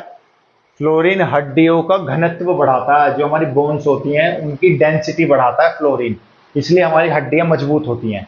ठीक है, अगर क्वेश्चन ये आया कि सबसे मजबूत क्या होता है हमारी बॉडी में? हड्डियां होती है, वो भी कौन सी हड्डी? ये जबड़े की हड्डी। और सबसे हार्ड क्या होता है हमारे शरीर में? सबसे हार्ड और मजबूत में फर्क है दोस्तों। सबसे हार्ड हमारे शरीर में होता है, जैसे डायमंड। डायमंड क्या होता है? हार्ड, हार्डेस्ट होता है, बहुत ही हार्ड होता है। ठीक है, जिसे तोड़ना थोड़ा मुश्किल हो जाता है। और हड्डी क्या है हमारी? स्ट्रॉन्ग। ठीक है, तो हड्डी क्या है हमारी? सबसे स्ट्रॉन्ग हड्डी पूछे तो ये जबड़े की होती है। लेकिन सबसे हार्ड चीज हमारे शरीर में क्या है? तो एनिमल होता है। दांतों के अंदर एनिमल सबसे हार्ड होता है। किसका बना होता है? Calcium phosphate. तो मैं कहा था फ्लोरीन पर। तो दोस्तों फ्लोरीन का हमारे शरीर में क्या काम होता है? जो फ्लोरीन है हमारे शरीर का घनत्व, डेंसिटी को बढ़ाता है हमारी हड्डियों की। ठीक है, हमारे शरीर में हड्डियों की डेंसिटी यानी घनत्व को बढ़ाता है। और जब डेंसिटी यानी घनत्व हड्डियों का बढ़ जाएगा तो इसका मतलब हड्डियां मजबूत हो जाती हैं। ठीक है, जैसे आप, मैं एग्जांपल समझाऊं, जैसे मान लो कोई चटनी ले लो। ठीक, चटनी थोड़ी हार्ड होती है, और इधर पानी ले लो, पानी थोड़ा हार्ड कम होता है चटनी के मुकाबले। तो यानी चटनी की डेंसिटी, घनत्व ज्यादा होता है, तभी तो आप किसी गिलास से चटनी को गिराओ तो कितनी स्लोली गिरती है, पानी को गिराओ तो तुरंत गिर जाता है। तो चटनी का जो है डेंसिटी हाई होती है, घनत्व यानी उसके मॉलिक्यूल्स बहुत ज़्यादा होते हैं। ठीक है, जितने ज़्यादा मॉलिक्यूल्स होते हैं अंदर उतनी ज़्यादा डेंसिटी होती है। ठीक है, केमिस्ट्री में पढ़ोगे आप इसके बारे में। तो फ्लोरीन क्या करता है? हमारी हड्डियों में डेंसिटी को बढ़ाता है, जिससे हड्डियां स्ट्रांग हो। ठीक, और फ्लोरीन हमारे दांतों में क्या काम करता है? फ्लोरीन ये हमारे एनिमल को मजबूत करता है। फ्लोरीन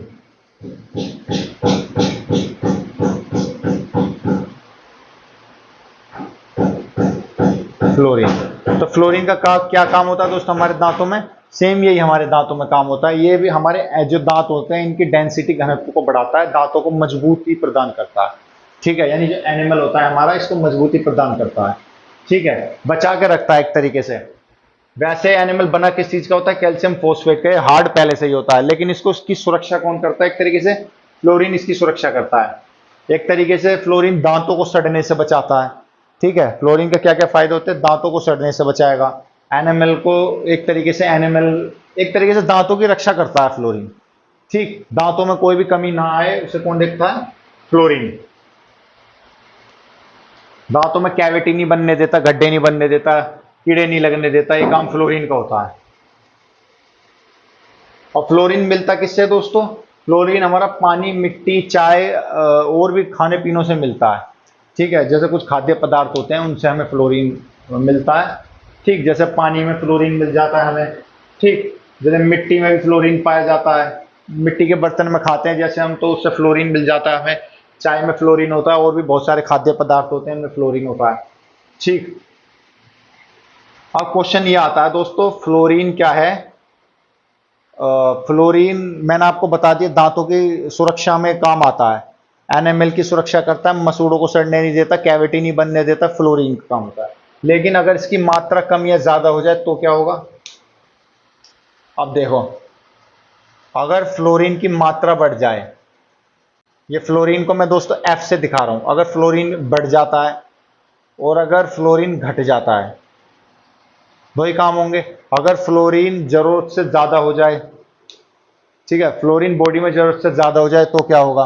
अब फ्लोरीन की मात्रा दांतों में जरूरत से कम हो जाए, जितनी एक, क्योंकि हर चीज लिमिट में होती है हमारे शरीर में, अगर वो कम ज्यादा हो जाए तो कहीं ना कहीं बॉडी को नुकसान जरूर होता है। तो फ्लोरीन अगर की मात्रा अगर हमारे दांतों में ज्यादा हो जाए तो क्या होगा, कम हो जाए तो क्या होगा? देखो दोस्तों, अगर फ्लोरीन की मात्रा हमारे शरीर में अगर मान लो ज्यादा हो जाती है, ठीक है, तो हमें कौन सी दिक्कत होगी, क्या बीमारी होगी? हम होगी फ्लोरोसिस।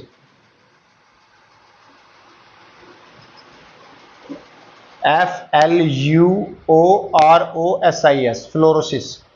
ठीक है,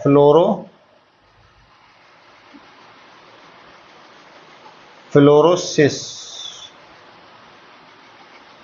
ठीक, ये क्या होता है दोस्तों? फ्लोरोसिस होता है आपका दांतों पे काले धब्बे पड़ना, दांतों पर काले धब्बे पड़ने लगते हैं जिससे दांत बहुत बुरे लगते हैं।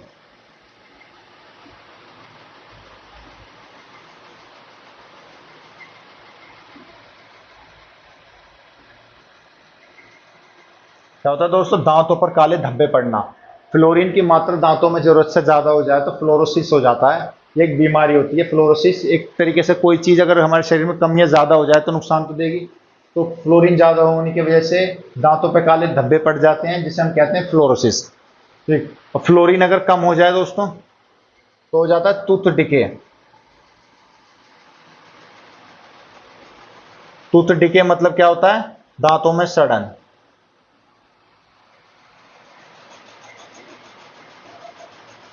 अभी मैंने आपको बताया था ना, फ्लोरीन हमारे मसूड़ों को सड़ने नहीं देता, कैविटी नहीं बनने देता, मुंह में गड्ढे नहीं बनने देता, कीड़े नहीं लगने देता फ्लोरीन। और आपका एक तरीके से फ्लोरीन रक्षा करता है दांतों की। और अगर फ्लोरीन ही कम हो जाए तो दांतों की रक्षा कैसे होगी? तो जाहिर सी बात है, फ्लोरीन अगर हमारे दांतों में कम हो गया तो दांतों में सड़न होने लगती है। ठीक, और जरूरत से ज्यादा हो जाए तो दांतों पर काले धब्बे पड़ते हैं जिससे फ्लोरोसिस कहते हैं। और फ्लोरीन कम हो जाए तो टूथ डिके हो जाता है। ठीक है, ये रोल होता है फ्लोरीन का हमारे दांतों में। ठीक दोस्तों, और दोस्तों मैंने क्या पढ़ा था? कैल्शियम और फोस्फेट। कैल्शियम और फोस्फेट, जो कैल्शियम फोस्फेट होता है हमारा, इन दोनों के मिलने से एक तरीके से क्रिस्टल का बना होता है एनिमल। ठीक है, कैल्शियम और फोस्फेट के मिलन को हम ये भी कह सकते हैं, एक मिनट में अभी मिटो के बता देता हूँ।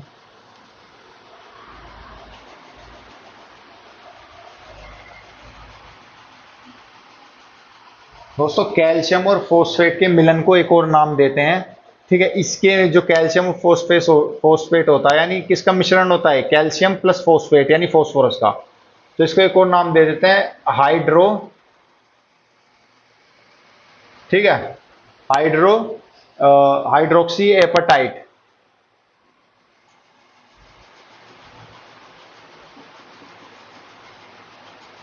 HYDROXYAPATIT, hydroxyapatite, hydroxy apatite.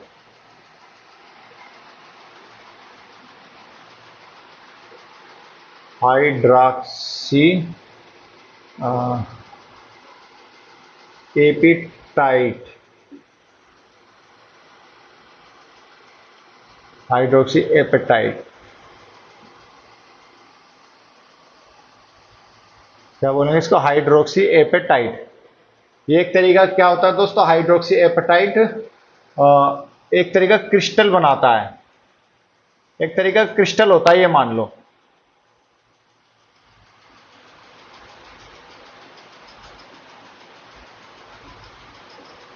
ठीक है, एक तरीके का क्रिस्टल होता है, CRYSTAL, क्रिस्टल। ठीक, एक तरीके से कैल्शियम और फोस्फेट से हमारे एनिमल बना होता है। कैल्शियम फोस्फेट के मेल को हाइड्रोक्सी एपेटाइट कहते हैं, जो एक तरीके से क्रिस्टल होता है, यानी कैल्शियम फोस्फेट एक तरीके का क्रिस्टल है, क्योंकि हमारे दांत एक क्रिस्टल की तरह चमकते हैं। आपने ध्यान दिया होगा कभी, दांत तक देखना, देखा हार का हिस्सा, ये नीचे का हिस्सा जो होता है ये क्रिस्टल की तरह चमकता है।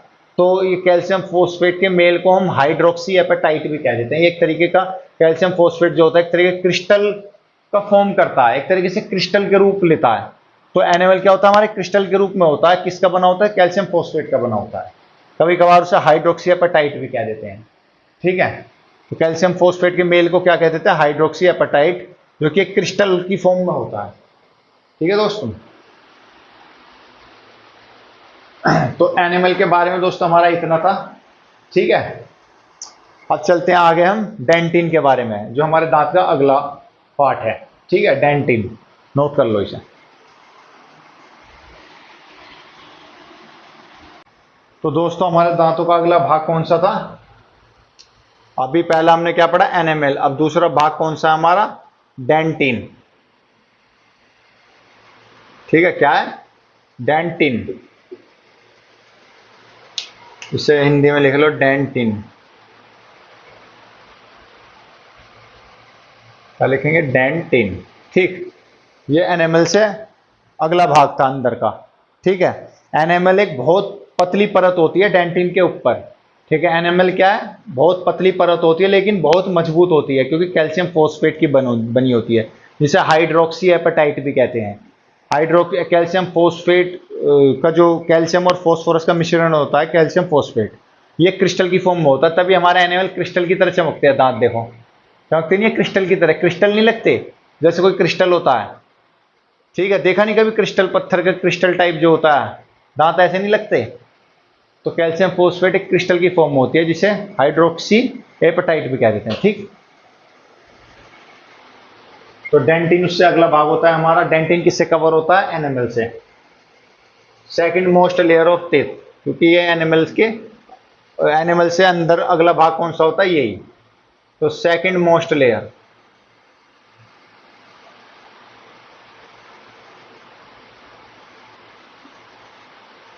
यानी दूसरी सतह होती है। दूसरी सतह दांत की क्या होती है, दूसरी सतह होती है, second most layer of teeth.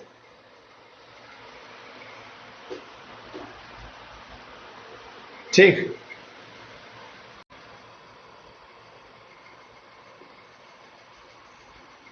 यह लाइट येलो कलर का होता है। ठीक, किसका होता है, ये लाइट येलो कलर। ठीक है, अभी हमने पढ़ा एनिमल की वजह से दांत वाइट चमकते हैं, लेकिन आपने कभी गौर करा होगा, दांत हमारे पूरी तरह वाइट नहीं चमकते हैं। कभी कभार उनमें हल्का सा पीलापन जरूर होता है, बिल्कुल प्योर वाइट दांत कभी नहीं होते। ठीक है, और एनिमल क्या है, क्रिस्टल टाइप है, तो कहीं ना कहीं उसमें से डेंटिन नजर आता है अंदर। अंदर का जो डेंटिन है नजर आता है, कभी ध्यान देना। ठीक है, हल्का फुल्का अंदर से डेंटिन एनिमल से अंदर हमें दिखाई दे जाता है। तो डेंटिन लाइट येलो कलर का होता है, तभी हमारे दांत कभी कभी बिल्कुल ही नामात्र हल्के पीले नजर आते हैं, क्योंकि डेंटिन, ये एनिमल क्या होता है, क्रिस्टल टाइप होता है, तो उसमें से हल्का फुल्का डेंटिन हमें दिख जाता है, उसका कलर चमक जाता है कभी कभार। ठीक, तो दांत कभी प्योर वाइट नहीं हो सकते, ये पॉसिबल नहीं है बिल्कुल प्योर वाइट। ठीक, साफ हो गए, हल्का फुल्के पीले जरूर होते हैं। अब अगला पॉइंट लिखो, डेंटिन क्या होता है, लाइट येलो कलर का होता है। दांतों का 70% हिस्सा होता है, 70% भाग।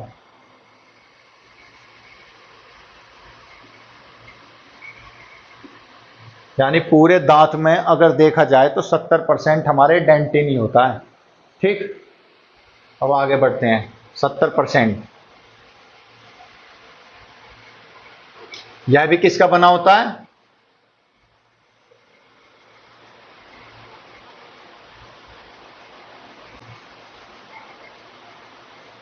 ये भी कैल्शियम फोस्फेट का बना होता है। किसका बना होता है? कैल्शियम फोस्फेट का बना होता है ये भी। ठीक है, किसका बना होता है? ये भी कैल्शियम फोस्फेट का बना होता है।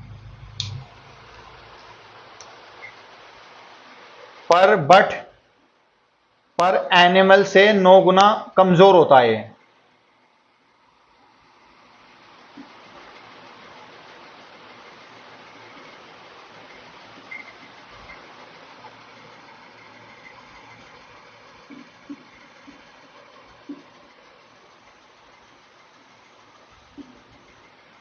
ठीक है, आपने अभी पढ़ा होगा एनिमल भी कैल्शियम फोस्फेट का बना होता है और डेंटिन भी कैल्शियम फोस्फेट का बना होता है।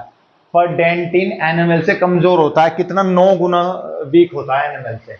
यानी ये जो डेंटिन भले कैल्शियम फोस्फेट का बना हो, लेकिन ये फिर भी एनिमल से 9 गुना वीक होता है। एनिमल हमारे शरीर का सबसे हार्ड भाग होता है और ये दांतों के सबसे ऊपर की सतह होती है। लेकिन डेंटिन भी उसी चीज का बना होता है जिसका एनिमल, लेकिन डेंटिन फिर भी 9 गुना कमजोर होता है एनिमल से। ठीक, 9 गुना कमजोर होता है। 9 टाइम्स वीक।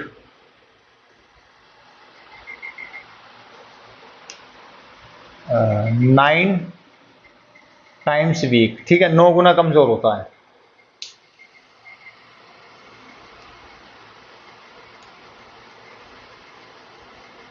और क्या काम होता है इसका? Yes, sensory impulses.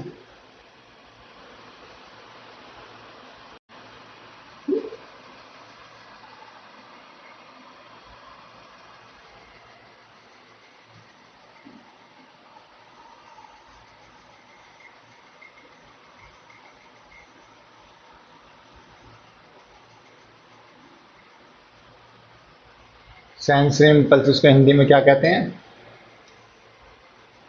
संवेदी आवेग।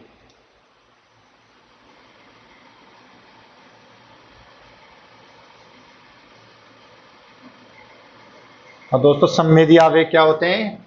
जो आपका ठंडा या गर्म महसूस होता है।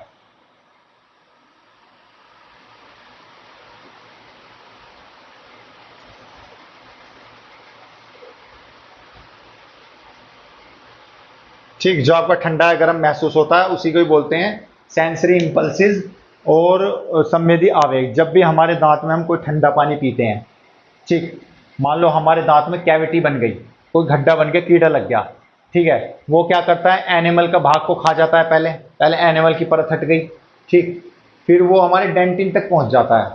और डेंटिन तक पहुंचते ही हमारे अंदर जो भी ठंडा या गर्म महसूस होता है, ठीक है, वो डेंटिन को पता लगता है सबसे पहले। ये जो डेंटिन का भाग होता है, क्योंकि सबसे बड़ा भाग यही होता है 70%। तो जाहिर सी बात है, जब कीड़े पहुंचते हैं तो एनिमल की परत को हटा के डेंटिन तक पहुंचते हैं। तो डेंटिन, जब कीड़े वहां पे लगते हैं तो हमें डेंटिन के अंदर ठंडा या गर्म महसूस होता है, अगर हम ज़्यादा ठंडा लें ज़्यादा गर्म लें। तो जब ठंडा या गर्म महसूस होगा तो ये जो हमें पता कैसे लगता है कि भाई जो हमें एकदम झंझनाहट महसूस होती है दांतों में ठंडे गर्म की, तो ये मैसेज जो है डेंटिन पल्प तक पहुंचाता है। यानी ये जो ठंडा या गर्म हमें महसूस होता है, ये एक तरह की आवेग होता है जो ये डेंटिन पल्प तक पहुंचाता है। ठीक है, तो हम इसलिए हमें महसूस होता है। यानी कोई भी चोट अगर लग रही है, अगर वो डेंटिन पर लगती है तो उसके दर्द का एहसास वो पल्प मैसेज जो है वो दर्द का वो पल्प तक ले जाता है। पल्प के सारे हमें फिर महसूस होता है ठंडा या गर्म।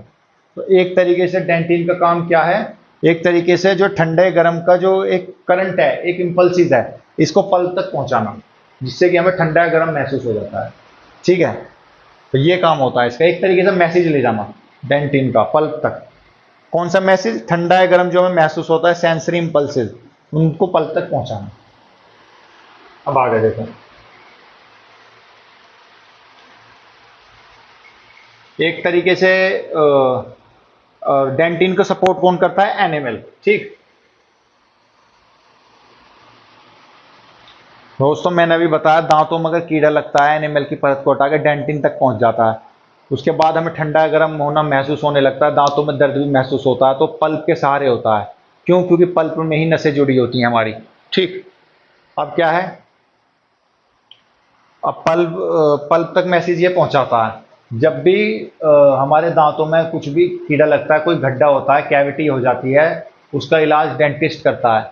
तो वो आपने देखा होगा, डेंटिस्ट दांतों में मसाला भरता है, भरता है नहीं भरता, फिलिंग, जिसे फिलिंग कहते हैं, फिलिंग करता है दांतों को, यानी एक मसाला भरता है। वो मसाला जो भरता है वो डेंटिन के अंदर ही भरता है, यानी दांतों में जब भी कोई इलाज होता है वो डेंटिन के अंदर ही होता है। जो भी कैविटी का जो इलाज होता है, जो कीड़े लगते हैं या कैविटी हो जाती है, गड्ढा हो जाता है दांतों में, उसकी फिलिंग करते हैं वो डेंटिन के अंदर ही होती है। ठीक, जो डेंटिस्ट होते हैं हमारे, वो डेंटिन के अंदर करते हैं। दांतों की कैविटी को डेंटिस्ट, दांतों की कैविटी को डेंटिस्ट,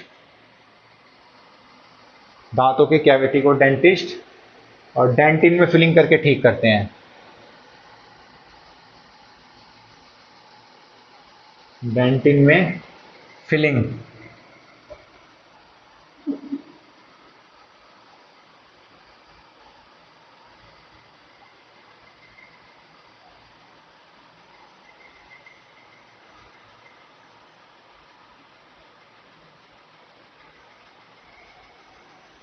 FILLING, फिलिंग।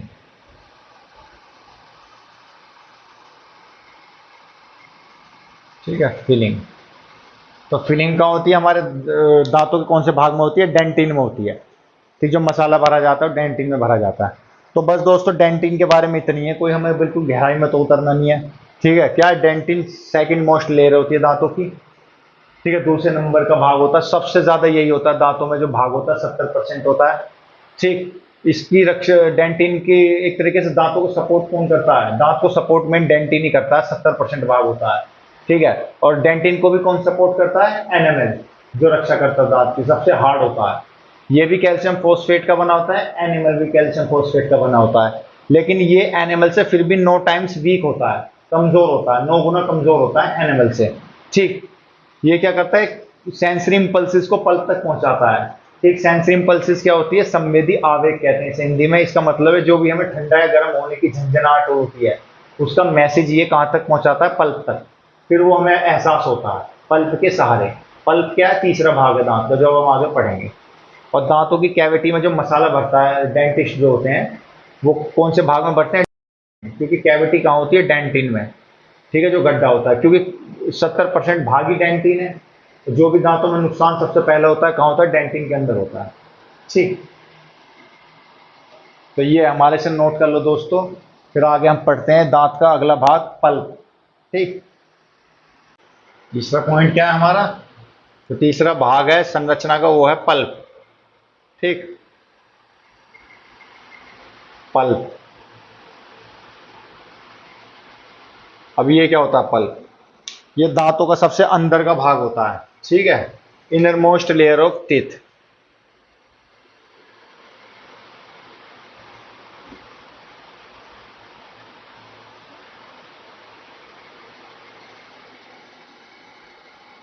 भीतरी सतह, सबसे भीतरी सतह।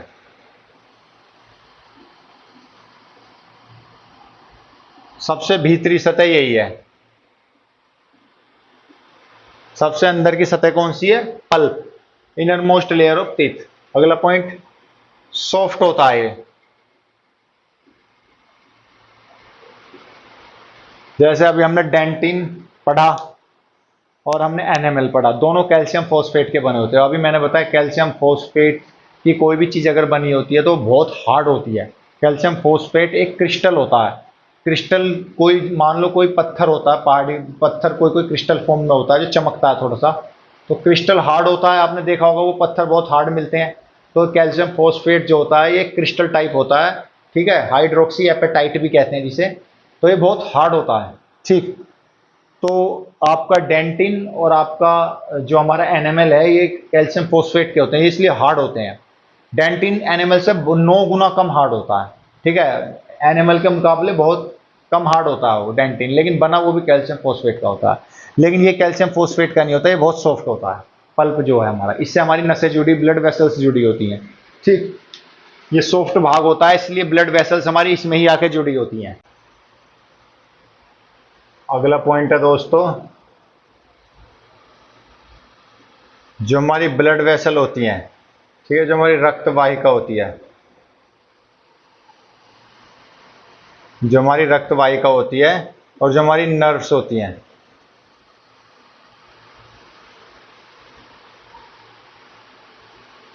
जो हमारी नर्व्स होती हैं, ठीक है, ये कहाँ रहती हैं? ये पल्प में जुड़ी रहती हैं, पल्प में कनेक्ट रहती हैं।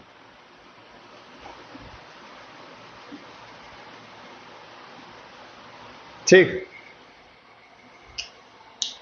दोस्तों, जो हमारी रक्त वाहिका होती है और जो हमारी नर्व्स होती हैं, नर्व्स क्या होती हैं? नर्व्स नर्व्स भी एक तरह की नसें होती हैं, लेकिन इनमें ब्लड फ्लो नहीं करता। ये दिमाग से पूरी बॉडी में हमारी एक नर्व्स फैली होती हैं। ये दिमाग से बॉडी तक, बॉडी से दिमाग तक मैसेज का आदान प्रदान करती हैं। कौन? नर्व्स। इनके सहारे ही मैसेज का आदान प्रदान होता है, यानी बॉडी और ब्रेन के बीच में अगर बातचीत होती है तो नर्व्स के द्वारा होती है। ब्लड वेसल क्या होती है? रक्त वाहिका होती है, जिनमें खून का फ्लो होता है, जिनमें ब्लड बहता है। तो ये पोषक जो ब्लड वेसल हैं पल्प में जुड़ी होती है, नर्व्स भी पल्प में जुड़ी होती हैं। ब्लड वेसल का काम होता है पल्प को, यानी दांतों को पल्प के सारे न्यूट्रिशन देना, पोषक तत्व देने। और नर्व्स का काम होता है जो भी मैसेज पहुंचाना है दिमाग का दांतों तक, वो सब कौन पहुंचाएगी? नर्व्स। ठीक। और जो भी दर्द का एहसास होगा, कुछ भी होगा, वो नर्व्स के सारे दिमाग तक पहुंचाना, जिससे हमें दर्द का एहसास होता है, वो भी क्या करेंगी? नर्व्स। तो ब्लड वेसल पोषक तत्व देती हैं, नर्व्स हमारे मैसेज का आदान प्रदान करते हैं दिमाग और दांतों के बीच में। और ये पल्प में रहती हैं, ब्लड वेसल और नर्व्स। क्यों? क्योंकि पल्प एक सॉफ्ट भाग होता है। ठीक दोस्तों, तो हमने यहाँ स्ट्रक्चर ऑफ टीथ पढ़ा दोस्तों, 3 पॉइंट पढ़े हमने। ठीक, एनिमल, डेंटिन और पल्प। अब हमारा दोस्तों जो रह गया, दांतों के प्रकार रह गए हैं कि दांत कितने प्रकार के होते हैं। जो हमारे 32 दांत होते हैं, इसमें किस किस प्रकार के दांत होते हैं। ठीक, बच्चों में कितने होते हैं, बड़ों में कितने होते हैं, दूध के दांत क्या होते हैं, ये सब पढ़ेंगे हम अगली क्लास में। ठीक है दोस्तों, क्योंकि क्लास लंबी हो चुकी है। अगली क्लास में बकल कैविटी अपना खत्म हो जाएगा। बकल कैविटी में अब क्या क्या रह गया? टीथ के बाद टंग, हमारी जीभ रह गई है। फिर हम आगे बढ़ेंगे धीरे धीरे आमाशय तक, फिर आंतों तक, इस तरीके से खत्म करेंगे सिलेबस को। ठीक है दोस्तों, आज की क्लास आपको अच्छी लगी हो तो वीडियो को लाइक जरूर करें और कमेंट करके बताएं आपको पढ़ने में मज़ा आ रहा है कि नहीं आ रहा। ठीक, चैनल को सब्सक्राइब करें। ठीक है दोस्तों, जय हिंद।